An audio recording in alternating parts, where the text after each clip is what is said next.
Hey there, folks. Debbie Heiser here. I am thrilled to bring you this week's podcast. It is a private client group call. Out of the 12 or so clients that I have, only two were available that day, which made it really intimate. And we got into some really good coaching conversation.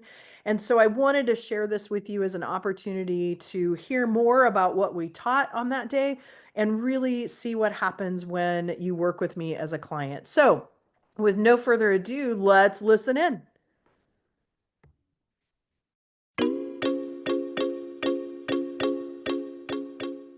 Welcome to Lead Your Life, the podcast for people who are seeking harmony in business and in life. My name is Debbie Heiser, and I'm an inner mastery and business mindset coach and the chief igniter here at The Lit Up Life. I feel an urgency to help people let go of past messaging so that they can make a lot of money doing what they love without sacrificing what they value most. Welcome. We're glad you're here. Straight from the corners of my mind. What I'd love is for each of you to introduce yourselves, even though you know each other. And I want to hear a win that you've had over the last 2 weeks and something that you feel like you've done in the last 2 to 3 weeks or month that has propelled you forward in your business.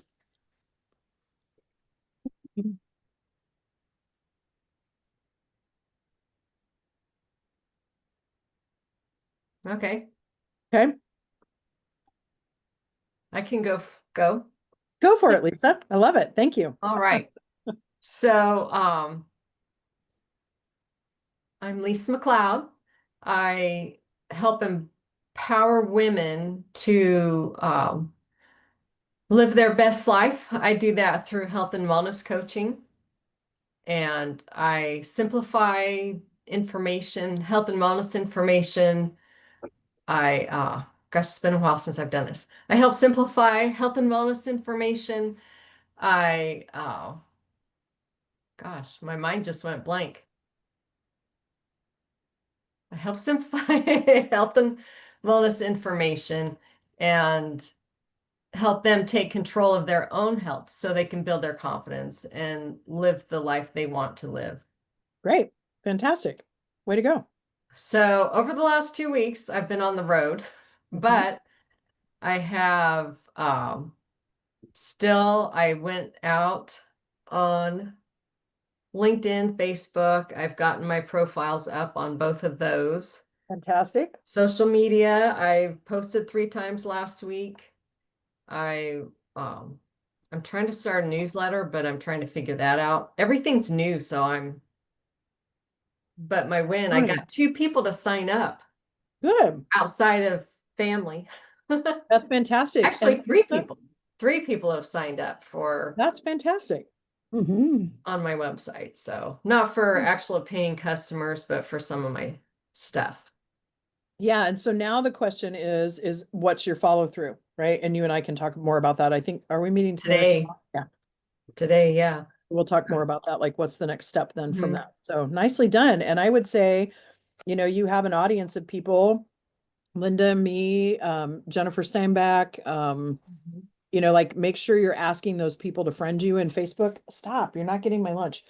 And in LinkedIn, right? Make sure to connect. Right. Perfect. So the thing that's propelled you is getting your profiles done? Yes. Okay. And start posting. So I've had, conversations back and forth with a few people. I think most are just people wanting my business, but still, yeah, it's practice.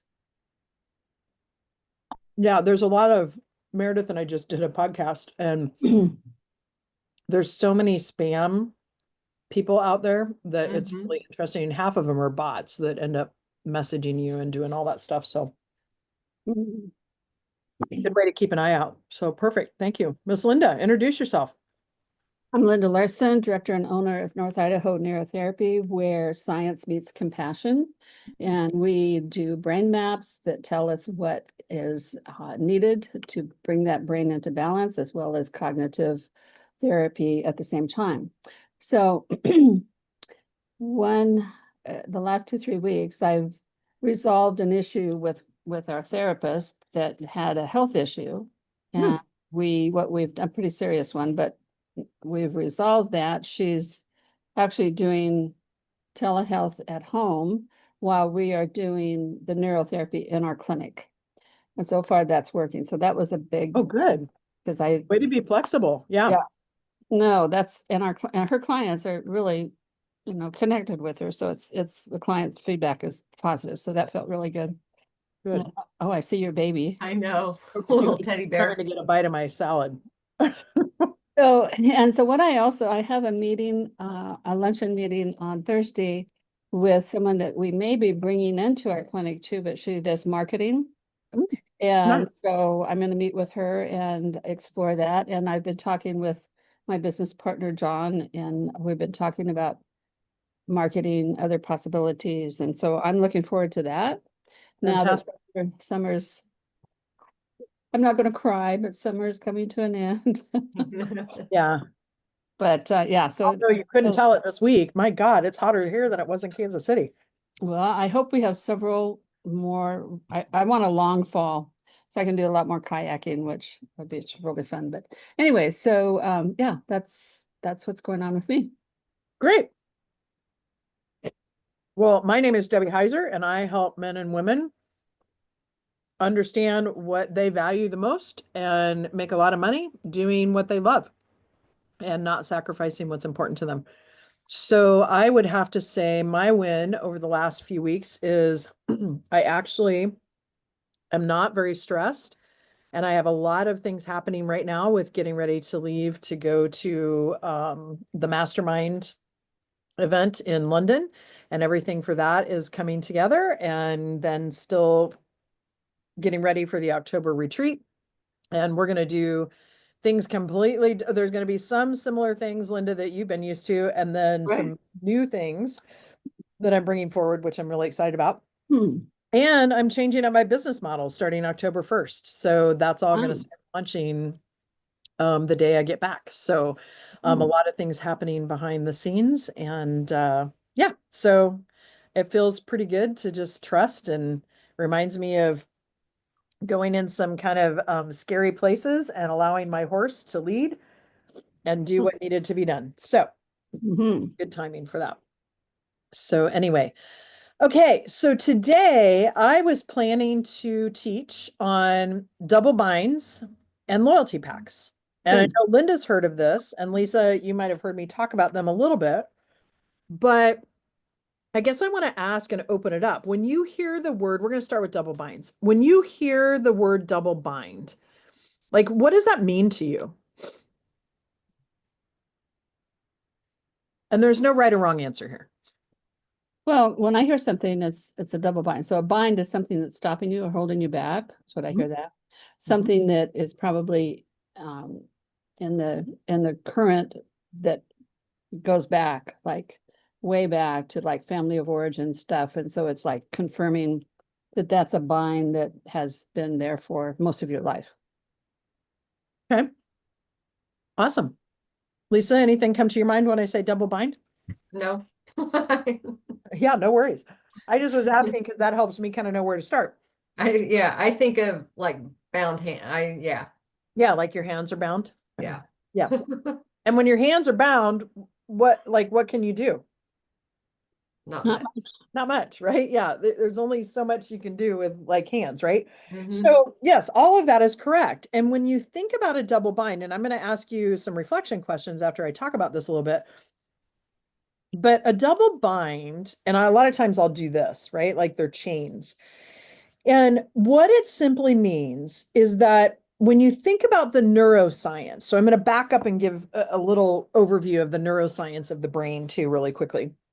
So when you think about the neuroscience of the brain, we have these conscious things. Our conscious brain, if you think about the top half of the circle, can accept messages and it can say, no, I don't agree with that. Right. So regardless, I'm not bringing politics into it, but just with the current state of things, you might see things on Facebook, you might see things out on other areas, and you don't necessarily agree with it. But unfortunately, it still goes into your subconscious mind because your subconscious mind can't deflect the message. So you can deflect it and say, no, I'm not going to take that on as a part of who I am. But your subconscious still takes in. So back in the day when you used to hear your mom or hear people talk about how Elvis was evil, right? And like this music is this.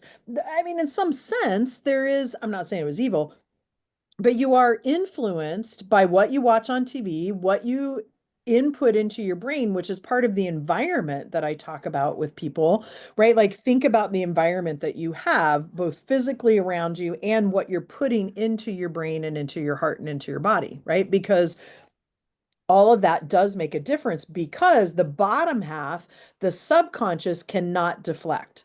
So you can accept messages, deflect messages with your conscious brain, you can create and innovate, right? There's all of that stuff. There's a whole lot more to it, as Linda would attest to, but that's kind of the broad version of it. Then in your subconscious mind, what happens is that message comes in and it starts to form a belief. And that belief then creates the action, which creates the habit, or vice versa. We create a habit, which is the action, right? But what there's kind of a subset to that because the belief feeds into and becomes a part of our identity. And that's why it's it's sometimes difficult to unwind that message because it becomes a part of who we are. Right? So as an example, if I come from the Midwest, and this is not just in the Midwest, but there is a very strong culture of you have to work really hard to make money. Right? Like you have to work really hard. And I spent many a days spending 50 and 60-hour weeks working for Sprint and for Citibank, right? I'm making the same amount of money minus 401k and benefits, just throwing that out there, same amount of money. And I'm not like Thursday, I get my hair done. I'm meeting up with a financial planner, like, and so when I think about that, Monday I did come in here and work, but it's like, it's not work to me, right?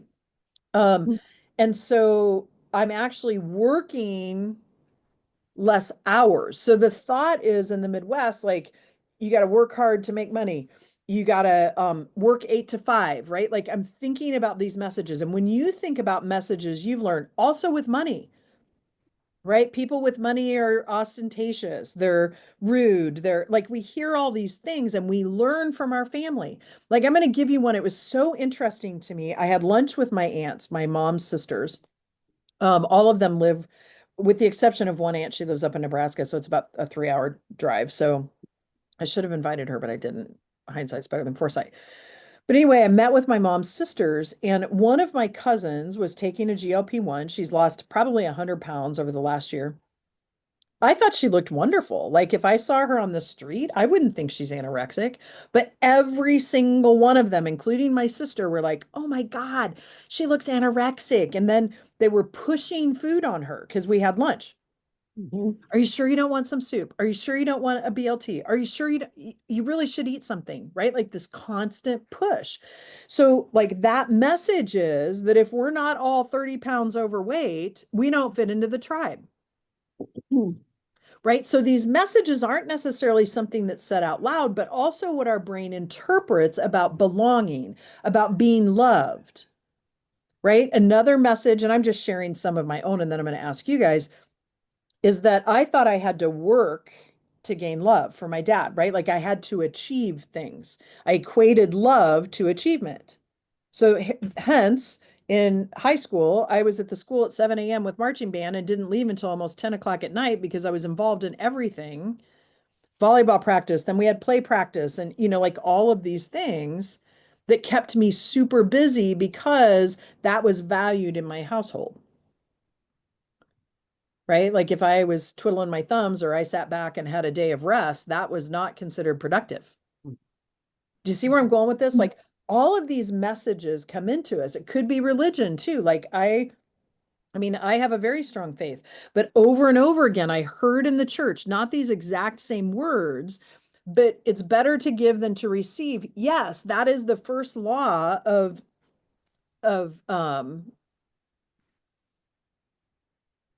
I can't remember. I don't know why my menopausal brain just lost the law. But abundance, the first law of abundance is in giving, you shall receive. But what I heard over and over again was give to at your expense, right? Like love your neighbors at your expense, not love your neighbors as yourself, right? If we all loved ourselves as much as we should, the world would be a much different place. So like I interpreted these messages and then it became a part of my identity. So in order to change that message, I had to recreate or mold my identity slightly different.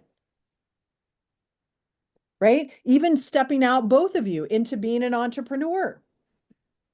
People Yes. have different thoughts about what that means. And realizing you don't really care what they think is a big piece of it. And then stepping in and saying, this is who I am, and it looks different. Like my best friend for years said to me, and it grated the shit out of me, said to me for years, oh, it must be nice to have banker's hours. I'm like, well, screw you. Just because I'm not a counselor and I don't work 8 to 6 doesn't mean I'm still not putting in the hours, right? This is my Midwest. I'm putting in the hours.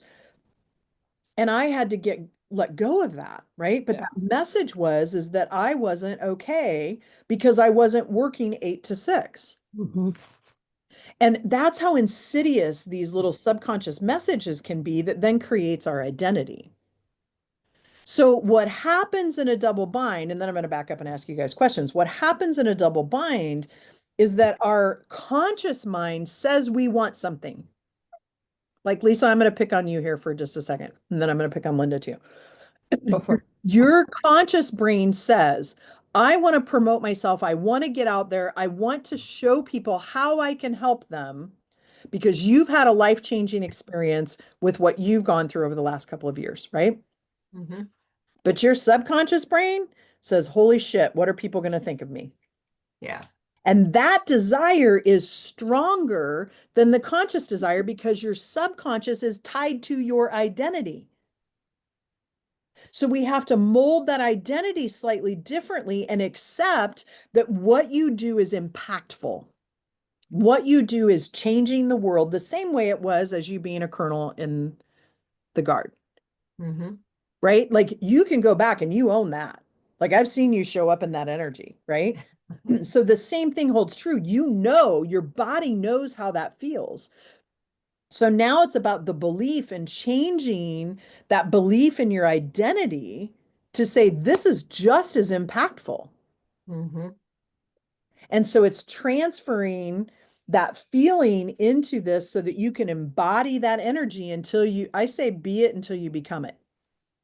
Not fake it till you make it, because to me, that doesn't feel authentic, right? But if you know how that feels, you transfer that energy into that desire to make an impact in people's lives. Because it's the same thing that you were doing before. It just, the actions are different. The way you are impacting the life is slightly different. Does that make sense? Yeah. Yeah.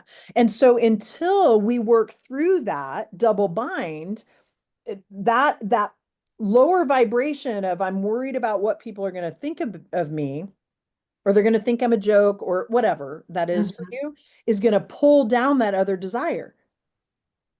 Because your subconscious brain is more powerful than your conscious until you are aware of figuring out what those subconscious are. And then your conscious brain can pull you out. Hence why people use affirmations, why they repeat mantras to themselves, right? Mhm. That's the be it until you become it. Right? Linda, the same way. When I first met Linda, she was growing a business. She, in her wildest dreams back then, maybe deep down, had an idea that she wanted to open a clinic and have multiple people. Yep. Right? But it took her some time to get to that point because she had to mold her identity. And she has another goal of speaking, but she hasn't molded her identity yet to see herself in that role. Right? And Linda, you know, because you know what it feels like to do the thing that you want to do. Yes, I So do. the same thing that I was talking about with Lisa, transferring what that feels like. That's why I'm always like, the feeling is your body, not emotions. Emotions are emotions, right? Because excitement and fear feel the same way in our body.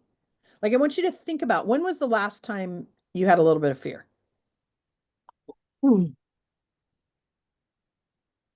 And how did that show up in your body? Like for me, I get little butterflies in my stomach. I kind of get this like, okay, I got to catch my breath a little bit, right? Mm-hmm. Anybody else kind of have those same? Yeah, my body kind of tenses up. It feels Yep. just tense. Yeah. Linda, what about you? Yeah, and yes, definitely. It's just like kind of like probably in my lungs, maybe not breathing and Yeah. and that shows up in my shoulders. So yeah. Yeah. So So then you get tension. breathing, yeah. So breathing through that is, yeah. Yeah. Now I want you to think about when was the last time you were excited?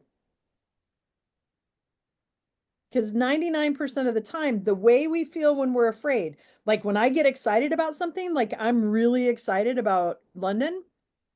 I'm really excited about my business changes, and it waffles back and forth from a little bit of fear to, excitement. But I understand it because I understand it feels the same way in my body, right? I get the little butterflies. I'm like, okay, breathe, right? Like I'm Mhm. excited, breathe.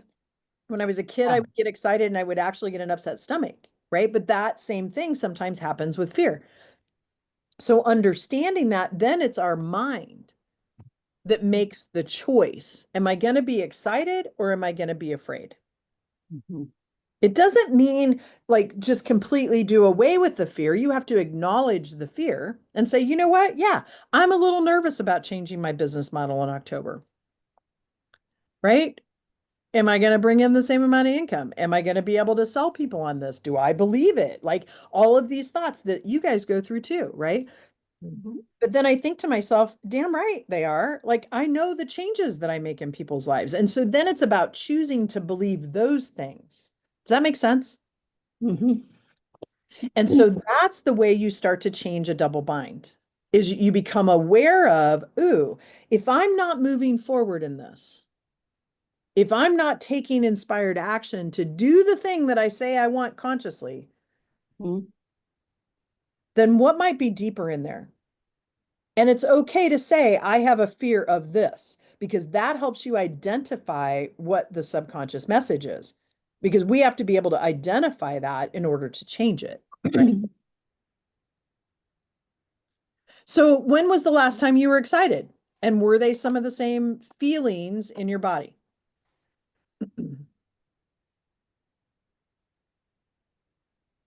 It felt like a different energy though when I'm excited versus fear. Yeah, but we're not talking energy. Okay, I so want not to know how talking it energy. feels in your body. What are the reactions of your body, your physical body? Yeah, I can see the correlation there with, with the breathing and all of that. And yeah, that makes Yeah. sense.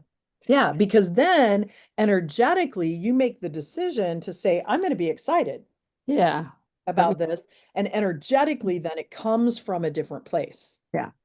right? So if you guys are looking, like I want you to think about where in your life do you say you want something, Mm. but it feels like the attainment of that or the moving forward of that, like you feel like you're in quicksand or you feel like you're in like cement that's starting to coagulate, right? Like, where do you feel like you say you want something, and it's okay to be super vulnerable here, right? But you consistently either are making actions that kind of go against that, and you're like, what am I doing? Or like you feel like you're hitting a wall. Like, where in your life does that happen? It could be personally or professionally.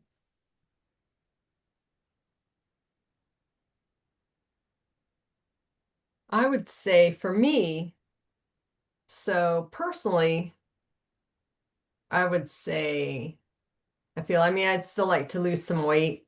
Mhm. And so losing weight, I feel like there's Mhm. just something there Mhm. that I don't get past a certain point. But then I go back and forth. Does it, really matter? So, Oh, okay. you Yeah. know, Yeah. So there's kind of the part of the double bind is, does it really matter? hmm And so then the desire really isn't felt. yeah. So, I mean, it kind of goes back and forth for a while I want to, and then it's like, well, do I? You Yeah. know, because I feel like I get to a certain point and then there's a wall. Mhm. Yeah. So if there's a wall, that does tell me there's a double bind in there somewhere, right? Mhm. Like in Yeah. this like 2 seconds, I don't know what that is. It could be maybe you look like the rest of your tribe. Mhm.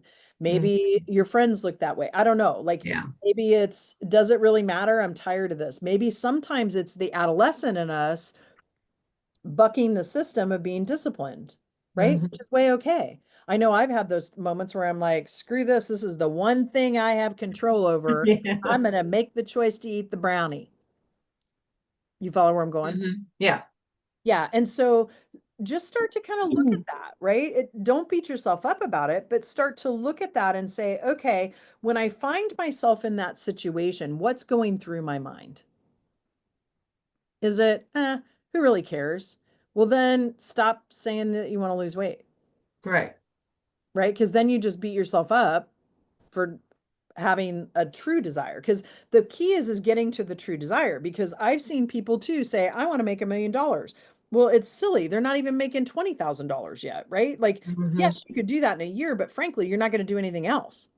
Right. And so it becomes then this idea of how quickly do you want to do it? But if it isn't something that you truly, truly like, you get excited about, because really to lose weight's not a goal, that's just a task, right? So if you don't get Right. excited about it, then you have to ask why and what does it matter? And or what would it take to get there? And if I'm not willing to do the steps, then okay, so what about that step? Like I grew up, exercise was like a necessary evil. I wouldn't even say it was a Mhm. necessary evil. It was just like not important, right? My Right. parents grew up in farm communities, so they were active when they were helping farm, and then they left, and they're like, "What's exercise?" Right? Like Yeah. play tennis or pickleball or do any of that stuff. It was always around food, right? And Mhm. so then it becomes looking at like things in your past that's there, deciding, and this goes for both of you, that that desire that you consciously say, is that really a desire? Because here's the deal. If it is a desire and you really have that desire, now I'm not saying, oh, I get nervous, so I'm going to say I don't have that desire. But you know what I mean, right? Both of you, like when something's on your heart and you know it's there and you Mhm. want to do it, like Yeah, the means will then appear. The how will I appear. We do. just have to be open to seeing it.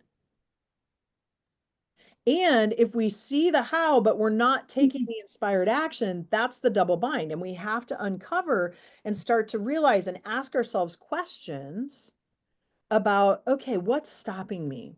And really get honest. And sometimes that's a hard pill to swallow, right?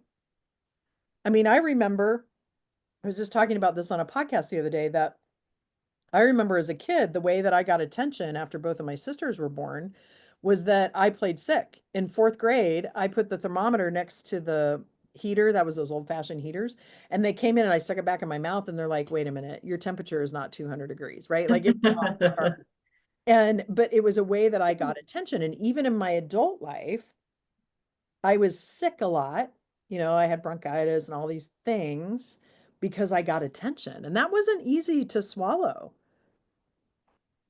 right? But it's uncovering some of those things and asking yourself questions. And you know what? Use ChatGPT for that. Hey, I keep saying I want to lose 30 pounds, but then I kind of wonder, do I really? And I see the steps. I'm pretty disciplined, but I'm not following the plan. What might be the problem? Just see what they say. Like what I Mhm. find interesting about that is that it spurs creativity and it spurs me to start digging into what might be the real hook.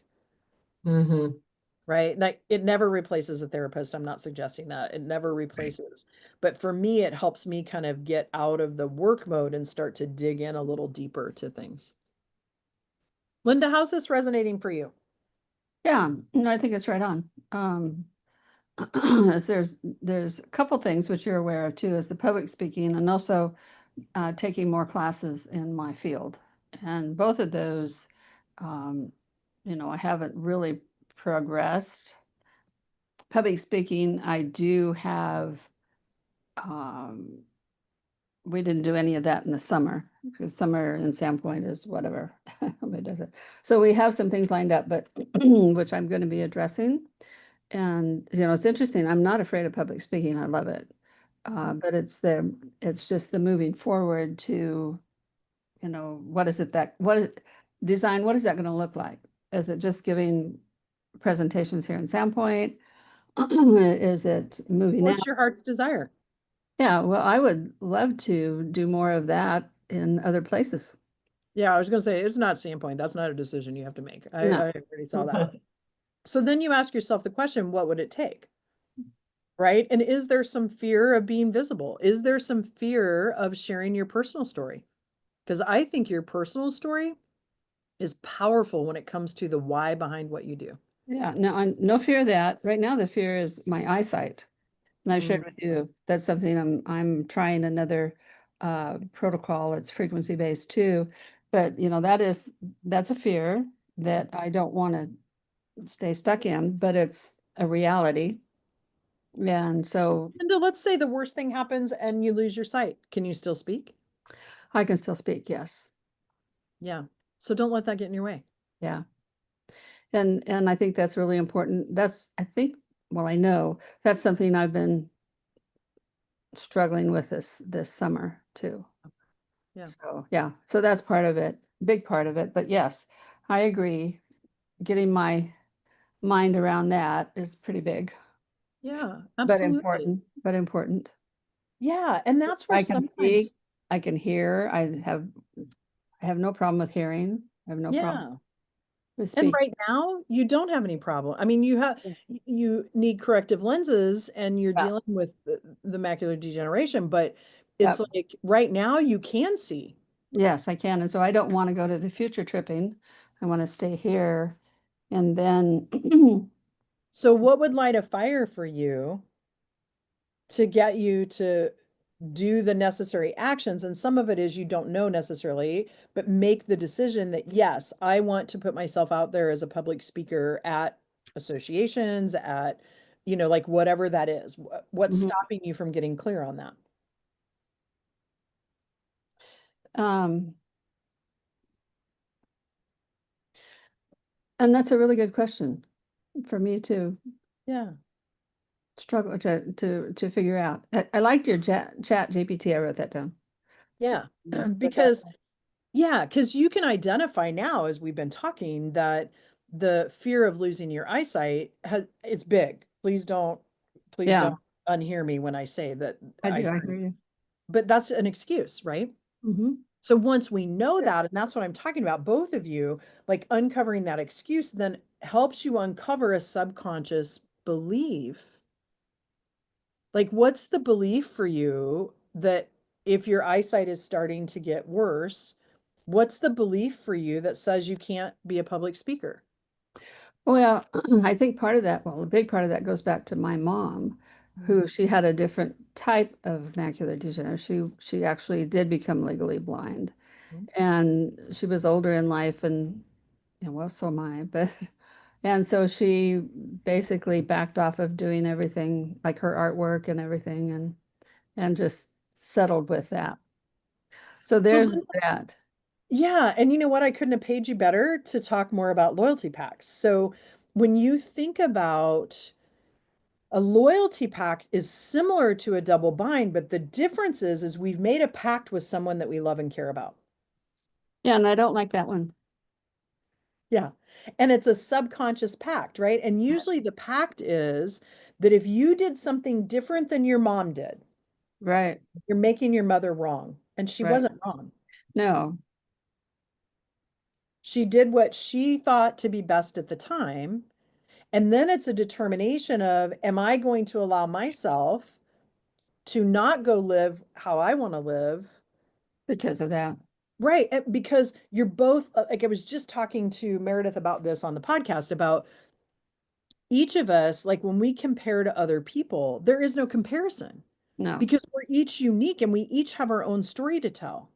So knowing that that was her story Hmm. doesn't mean it's your story. No. True. And that's how powerful is our buddy PC, which by the way, I'm going to go see him in London because he's going to be in London at the same Oh time. my gosh. Well, give him a hug for me. Yeah, I will. But, he says the brain is so powerful that you can then manifest and say, you know what, I may have 10 good years left with my eyesight. So Mm. what the hell are you going to do in that next 10 years? Yeah, Versus worrying about, or 5 years, right? Whatever it is, right. like do what you can do within that 5 years and don't worry about what comes next, because what you're thinking is based on your history with your mom, when in fact she had a completely different type. She did, and a very different life than I have Yeah. right Yeah. now. Hmm. And so then what happens, and thank you, because this is a beautiful example, then we get stuck in that story Hmm. that's not our story. Right, and it is very subconsciously deep. Totally. Yeah, and so in Totally. fact, I hadn't even really put that together until just now, and it was like, oh my gosh. Yeah. Yeah. And Because then, I think that's too part of what I'm focusing on the last 2, 3 weeks is make sense of my story. That's a new book I'm listening to that I really, really like about how, engaging, if we don't engage with our past, what you're talking about right now, yeah, we can perpetuate. So absolutely. engage to, yeah, to heal it, to move on to, yeah. Yeah. And in I some think to cases, recognize it. absolutely. And in some cases, I'm going to go so far as to say to you that you're a mother. Hmm. And if you think about, would your mother want you stuck in her story? No, absolutely not. Yeah. She never would have. No. Yeah. Absolutely. She always encouraged me to do more and be more and Well, totally. Look at who you are, badassery that you are, right? ooh, I love that. Yeah. Yeah. But Linda, badass. But Like, but do you both see yeah, how like sneaky sometimes these they loyalty are. traps and these double binds are? And again, don't beat yourself up about them, because this is natural. Like Yeah, it is. we learn to put our parents or our parental figures, right? Like not everybody's lucky enough to have parents like what I have, but we're taught to put them on a pedestal. Right. Or we're taught, like, I look at my dad and there's a whole lot of things about my dad I don't like. But when I say screw you to him, I also have to say thank you, because I learned how to sell from that man and he can sell ice to an Eskimo. Right. And so when we look at it that way and you look at those double binds, and Linda, please hear me, I understand, because I went through that thinking if I owned my own business, I was going to get breast cancer and die. Right. Because that was my mom's story. Yeah. And it's once you are aware of it, it's freeing. Oh, yes, for sure. And so, Lisa, I It would is. say too, when it comes to like your business, because I think somewhat your weight is tied to your business too, right? Yeah, This imposter syndrome of, well, if I can't drop this last few pounds that I want to drop, how can I teach other people how to do that? Well, you realize that's bullshit, right? right. And it's not necessarily, you can have somebody that's jacked and not healthy. So it's, Yeah. there's a lot more to it than that. And I'm focusing on health, not weight. So, Yeah. But somewhere in your but mind, there is, yeah, hey, definitely. yeah, But just it like does, it goes back to my mom. I've thought it's only been the last couple of years, but my weight issue goes back to probably when I was about 10 or so. My mom said, "You're always going to be fat," which I wasn't fat, Mm. but she thought of Oh, herself yeah. as fat, which Okay, she's so not. then, She's underweight, but and she said, our family, we have fat thighs, and you're just always going to have fat thighs. And so yeah, so in my some mind, ways, I was like, well, I'm always going to be fat starting at 10.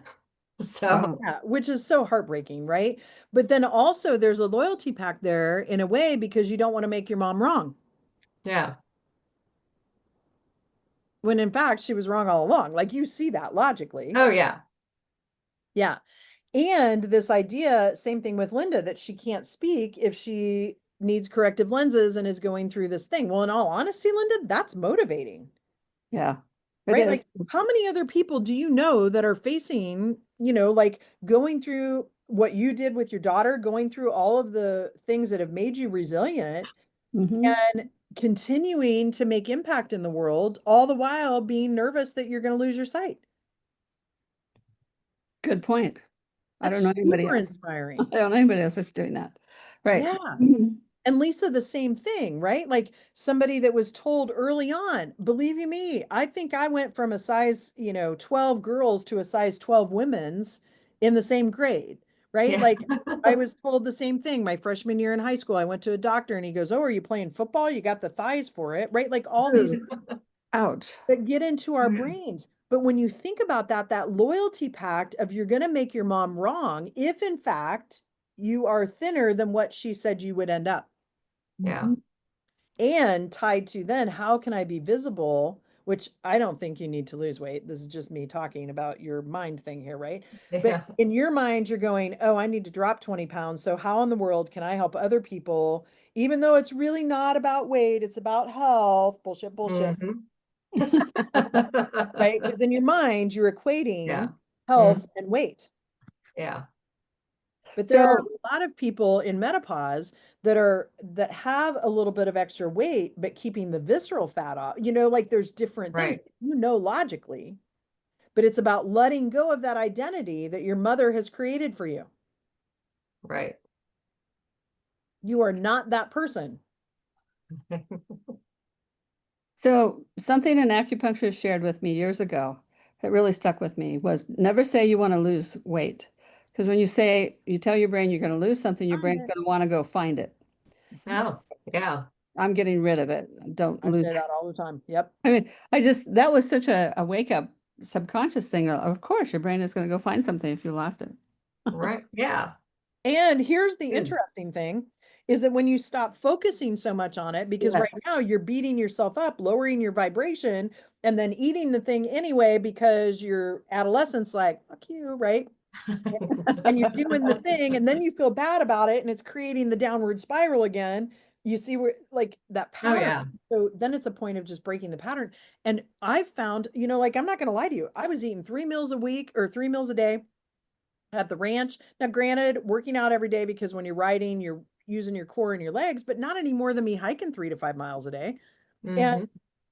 I was out in the fresh air and all this kind of stuff. But I mean, you guys, I was eating pasta. I was having dessert every night with stuff. I was eating, Mexican food. Like they had like eggs and bacon and like French toast for breakfast. Oh I my was goodness. eating meals, right? I lost 4 pounds. I believe And it it. was because I wasn't shaming myself for eating it. I Hmm. wasn't focused on losing the weight. And I found the less I focus on that and the more I'm just leading my own lit up life, the easier it is. So, Mhm. Yeah. somewhere in there, Lisa and Linda, both of you, ask Yep. yourself the questions from a double bind perspective and a loyalty pack perspective of where am I stopping myself and how can I step back from that and not personalize it to then beat myself up, but say, what's the deeper message here? Because ultimately, you guys, we all want to be loved and we all want to belong. So somewhere there's a message of either love or belonging. And usually it all comes back to being loved because we feel loved because we belong. But those two are really close. They're in bed together. Very much so. Yep. And so then if you can start to uncover, well, I want to belong because everybody in my family has big thighs. Oh, and I want to belong. So I don't want people thinking that I'm like helping other people do something that I'm not doing myself when in fact you have. I mean, you're managing Oh, yeah. Hashimoto's. Like that's no small thing. Right. And here's the Yeah. thing. All three of us on this call have shit going on in our lives. True. Everybody right? Like my dad's got bladder cancer. I've got weird family dynamic crap going on. I've got, like everybody has stuff. Yep. So if you can remember that and be willing to show up in the vulnerability, that's how people connect with you. Like if you get on a stage and you speak about doing the work that you're doing, Linda, and maximizing the next 5 to 10 years, I'm saying 10, but maximizing the 10 years that you still have eyesight and you may still have it after that, Yep. maximizing that because you love the impact and the passion you have about what you do, that's what people are going to connect to. That's why people are going to hire you to speak. And I do love it. There's no question. Absolutely. Love And what I the same thing, right? like knowing the impact. And that's where like you're in this spot of needing to own it. Right? Like stepping into the skin. And so remind me because, oh, no, because we'll do it at the retreat about the movie theater version of yourself. Linda, I think you've been through that meditation, right? Mhm. Yeah. And so like owning that what you do does create impact. And you can do that even if you feel like the pull of the earth's gravity to you is 10 pounds more than you want. Because that's all it is the pull of gravity. Because if you went into outer space, the scale would say 0. That's right. Yeah, Right? and that's interesting. I never weigh myself. Never. No. I just I don't. do only because I can tell what foods are becoming are inflammatory. Yeah, which is, yeah, Yeah. but yeah, I was just thinking about that. I was Yeah. supposed to fill out a form for, and how much do you weigh? I have no idea. Yeah. Whatever. And so, Lisa, the weight thing, I think, is a little bit of a cover up for something else, right? And some of that Yeah. might be the imposter syndrome. It might be, can I make an impact? And I Mhm. would say that every time you say it's really not about weight, I'm doing health, you're trying to talk yourself into that. And so Mhm. I would honestly, really lovingly invite you into looking at your journey with Hashimoto's, Mhm.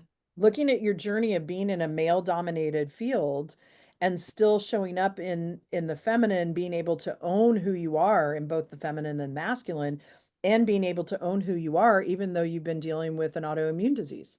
Right. That resonates with people. That's huge. I'll be frank with you. One of the things that I have been working on and really made a commitment at this ranch was that I'm going to embrace the messy. I don't like to be messy. Back in the 90s, when I grew up in corporate, you had the bow on the box or you didn't present it. And it wasn't just one of those stick on 99-cent bows. It was like you had the package wrapped and it was ready to go. Well, in the world today, that's not applicable. Right. And so showing up in the messy is what people relate to. So True. being vulnerable enough, and both of you are in that same era. I mean, good God, Lisa, you spent how many years in the military where you didn't show any vulnerability, Oh right? yeah. And sometimes rightfully so, because your life depended on it. Yeah. But like, and Linda, same thing. You grew up in that era too, where it was like you have all your shit together and you keep that mask on. Yep. And I've never seen PC in a suit. That is a very true statement. And and I will tell you, he showed up at the mastermind with a woman that I think was in her 20s and is his girlfriend, and he's pushing 65. Whoa. Right? And Yeah. all of us had judgments, and then it was like, whoa, back up. Who cares? You know Right? what? Good for him. Yeah. And good for her. Like Exactly. he's with a mature man that understands himself, right? And we're not jealous at all. Right. But see, Linda, also, here's a message, right? We immediately went to the good for him. He's got a younger gal. Yeah, we do. And so Now, we're judging this the is whole not, thing. yeah, and this isn't a judgment on you, but like what we're fed and programmed. Exactly. Oh my That God, I'm so happy for absolutely, her. She has a absolutely mature is. man who knows his shit. Right. And she can confront him and he doesn't take it personally. She can be in her masculine or feminine and he's cool with it. Yep. Right. But this is what I'm talking about those double packs and loyalty binds. We hear these messages everywhere. And they just slip out, right? Mhm. That's my love-hate relationship with Disney. Right. They're starting to change their narrative. Like if you watch the latest, it was a Cinderella story a couple of years ago, it came out. Like she started a dress shop and the prince left his princehood to go follow her around for 2 years before they came back to the Oh kingdom. yeah. Right? Where in the old one, it was always you have to find your prince and then everything's perfect, right? You go to college to find a man, right? Like these are messages that have been ingrained. Now, I'm not all I am woman, hear me roar, but this is just an example of how those messages get ingrained in us, Oh, they do. right? Same thing as if you go out and look, like recently there's been some slight changes where like my grandson loves his play kitchen. The kid loves to bake, and he helps his mom bake bread and do all these things. 10 years ago, that was unheard of. It was all pink and girly stuff and the pink and blue, right? Anything girl, you rarely saw engineering toys for girls. And there's a few products out there now that are pushing that kind of science and math field for girls. But that's my whole point about these double binds and loyalty packs because your parents teach you what they know and then it perpetuates, right? So Mhm. we have to be willing to stop and pause and do the work to say, is this a truth or is this a lie? Because we've uncovered untruths for both of you Mhm. in this Yep. last hour. Right. And so it just becomes asking yourself those questions and then talking to me about it. Because sometimes, as PC says, when you stand in your own shit, it stops smelling, right? Because what happens is we see things based on our own perspective. So therefore, what we're even envisioning for our future is within our limited purview of what we know. And until we can uncover that something has shaped our identity and we want to change that, and even sometimes heal past like ancestor kind of things in us, then this box gets bigger, right? Because our perspective is changing and opening up. Yes. And that's the importance of uncovering these two things. Thoughts, comments, questions? What's your biggest takeaway? Well, for me, it's getting more clarity around the next 10 years or more. Good. I love it. And that's big because that would address both the classes I want to take and the public speaking and traveling. And I did go to San Diego in May, and I did travel on my own. I asked questions, but I traveled. Yeah, good. And when are you signing up for the October retreat so we can work on more of this? Just saying. And Lisa, what's your biggest takeaway? I think maybe just trying to work through the whole I don't know, because I have been aware of this for a while now, for the last couple of years. And I guess I haven't quite worked through it all yet, as far Well, as, it's been what, 40 years of this thought. So breaking that thought down, I've come a ways, but I just haven't gotten all the way through it yet. totally. And here's what I'm going to tell you, Lisa. Like what I found in my experience working with people and my own stuff is that I Mhm. don't think you ever get all the way through it. I don't Yeah. think so either. It's just another layer. Yes. Yeah. Right. And yes, because all of us are of certain ages, right? That what happens is the neuroplasticity of your brain, it builds a deeper groove. Mm-hmm. Right. I interviewed somebody probably a year ago that was also a neuroscientist, and he was talking about the water buffalo. And I use that example a lot, how they make this like groove, and all of a sudden it becomes a deep groove that they fall into, right, to get to the watering hole.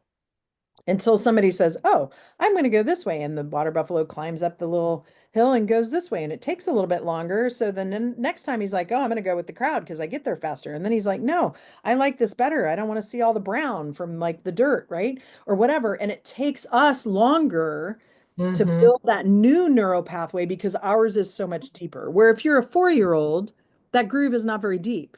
Right. If you're an 18-year-old, if you're a 25-year-old, right? And so give yourself some patience and notice. And if you can start to compliment yourself on where you've gotten to and then realize there's just another Mm-hmm. layer. Yeah. And it's like, yeah, I have come a long way and I want to notice that, not out of justification, but like I am a badass. And then, okay, cool. I'm going to attack the next layer because it's going to help me level up, which is that law of sacrifice, right? Right. Yeah. Nicely done, you guys.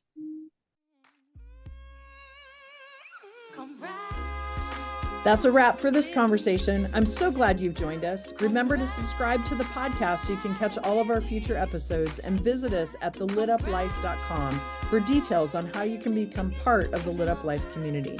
A quick shout out to my friend Jackie Wilson and her friends, the creators of our amazing theme music. Thanks so much for allowing us to share this perfect song with our listeners. Looking forward to having you listen in to our next episode.